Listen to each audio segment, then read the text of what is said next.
Ang detaling yan, ihatid mo nga, RH23, Edwin Duque. Kami Edwin. Biskida ka Jerry, maswerte pa rin itong si Miss Jennifer Santos ng Blooming Treat, no?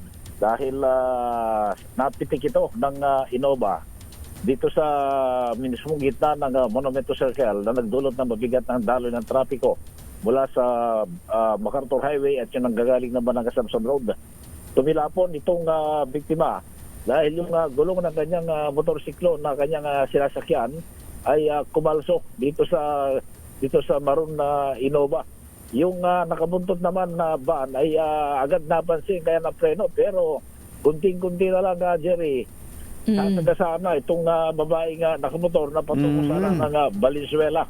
Ngayon ay katatanggal lang ng DPSTM ang motorsiklo at itinabir ito sa may gilid upang inibisigahan dahil yung pinakarim nitong motorsiklo sa bandang kaliwa, hulihan, ay halos na-dismantle o na-yupi.